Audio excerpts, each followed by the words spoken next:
Alrighty, so for activity number 4, I'll be presenting you my analyses of the cases, of the 5 cases we were presented, I was presented with. So, pretty much, there are 5 cases, each one of a speaker. With the speaker presenting in front of a crowd of people, and different crowds of people in different situations. Well, let's get into it. So case 1. You are presenting early in the morning. What is the audience type? Well, they are a sleepy bunch, one which is unheeding to the presenter and caring of what's being presented. What to do? Start with an engaging icebreaker and enthralling fact, so as to attract attention. Keep the presentation lively with visuals, humor, and/or interactive elements. Have a sprightly demeanor.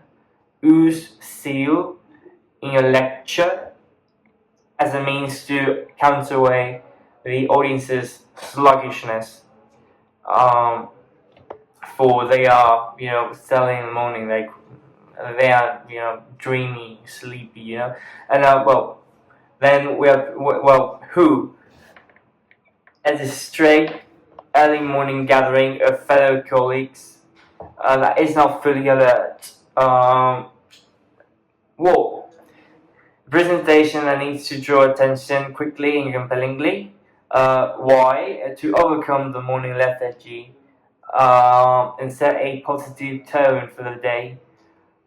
Reflection of all this, of this case. The key habit to improve here is engaging with listeners early on. Highly effective speakers know how to break the ice and energize a room. Developing a fiery start and using attention-grabbing methods ensures that the crowd takes heed to the presentation in spite of the early hour. Now, I'll be talking more quickly because I don't want this to be too long, but case number 2. You are the last presenter at the end of a long day. So, the audience type is, they are a tired throng of people, bored, mentally drained, and eager to leave. What to do in that situation? Well, keep it brief and thoughtful of the listenership's time. It's a clearly structured format and foreground the presentation's keynotes. Acknowledge the weariness and no empathy whilst yielding the information with all possible haste. Just as I'm trying to do right now. So, what our audience in the wake of an unfathomably long day? Well, a laconic-centered lecture so as to forbear from overwhelming them. And why? To show up engagement and convey information without losing them owing to listlessness. Reflection, the habit of being concise, is all important. Effective speakers understand that brevity is paramount and know how to distill complex material into a clear, digestible pith and marrow. Refining this practice keeps presentation worthwhile, even when the gathering of people turns out to be burnt out. Case number 3. You've got less time than you planned for. Audience type, the typical crowd with hopes of a full presentation, but now faced with a shorter one. What to do? Prioritize the overriding details and fight shy of rushing through everything. Stick to the lecture's keynote and give a streamlined message. Use slides or visuals to bear out key ideas fittingly. An audience that awaits a full presentation but now has limited time to absorb the key points. What? A shortened presentation that still tellingly puts over its main thrust. Why? To make sure the hearership grasps the key points without feeling overwhelmed by a rushed delivery. Reflection. The pursuit of adaptability is most far-reaching. Effective speakers must know how to attune the presentation on the fly. When time is cut short, prioritizing content and staying calm helps keep the presentation fruitful. Steering clear of information overload or stress for both the speaker and the attenders. Now, case number 4.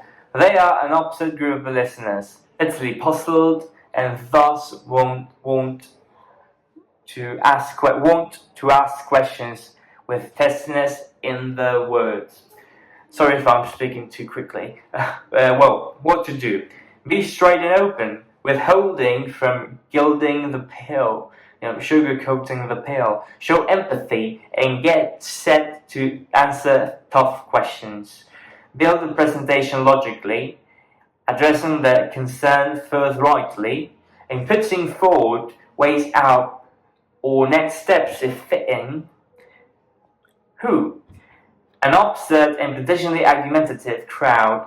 What? A presentation bringing in unwelcome news in a clear and empathetic way. Why? To forestall further disconcertedness or anger by being fruitful and straightforward. Reflection. My reflection is of this case. Well, the practice of empathy is vital when delivering bad news. Highly effective speakers and hand-on and favorable news without sowing dissension in the audience, showing understanding and offering clarity, building up the skill to keep one's cool and to speak one's empathy throughout challenging moments boosts peership trust. Case number 5, the last one. Alright, so for the last case, well, the premises, the audience promises to be brutal. The audience type, well, they are a tough crowd, fraud, apathetic, and even confrontational.